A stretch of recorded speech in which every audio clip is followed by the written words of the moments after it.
আজকে একটা অসাধারণ রেসিপি শেয়ার করব। আজকে বানাবো চিকেনের কালো জাদু, আর রেসিপিটা পুরোপুরি তোমাদের সাথে শেয়ার করব।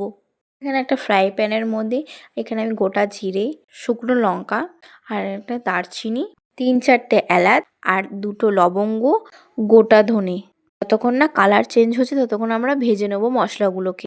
তো মশলাগুলোকে ভেজে শুকনো একটা পেস্ট বানিয়ে ফ্রাইং প্যানে কড়াইয়ে তেল দিয়ে তেজপাতা দিয়ে এখানে গোটা একটা পেঁয়াজ ইউজ করেছি। পেঁয়াজটা হালকা ব্রাউন কালার যতক্ষণ হচ্ছে ততক্ষণ আমি আদা রসুনের পেস্টটা দেবো না। তো পেঁয়াজটা ব্রাউন কালার চলে এসেছে, এখানে আমি আদা রসুনের পেস্টটা দিয়ে দেবো। তার সাথে আমি 3-4টে কাঁচা লঙ্কা দিয়ে দেবো। দিয়ে ভালো করে মশলাটাকে একটু কষিয়ে নেবো। তো যতক্ষণ মশলাটা কষিয়ে নিচ্ছি ততক্ষণ চিকেনগুলোকে আমি ধুয়ে পরিষ্কার করে আমি চিকেনগুলোকে 500 গ্রাম চিকেন নিয়েছি, এখানে চিকেনগুলোকে আমি দিয়ে দেবো কড়াইয়ের মধ্যে। 1 চামচ সানরাইসের কালার, টক দই দিয়ে আমি চিকেনগুলোকে ভালো করে একটু ভেজে নেবো। তো বন্ধুরা চিকেনগুলোকে আমি ঢাকা দিয়ে সেদ্ধ করে নেব। তো 1 চামচ হলুদ দিয়ে চিকেনগুলোকে আবার একটু নেড়ে চেড়ে নেবো। তো বন্ধুরা 5 মিনিট আমি ঢাকা দিয়ে দেবো। তো বন্ধুরা 5 মিনিট হয়ে গেছে, চিকেনটা ঢাকনা দিয়ে আমি চিকেনগুলোকে ভালো করে কষিয়ে।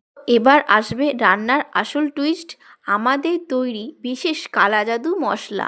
এটা কড়াইতে পড়তেই দেখুন মশলার কালার, গ্রেভিটা দেখুন কতটাই চেঞ্জ হয়ে গেছে, রিচ অ্যান্ড ডার্ক হয়ে গেছে দেখুন। তো বন্ধুরা এই মশলাটার জন্য মাংসর স্বাদ আর সুগন্ধ হবে অসাধারণ আর প্রচণ্ড ঝাল। তো পরিমাণ মতো নুন দিয়ে মাংসগুলোকে ভালো করে কষিয়ে নেব।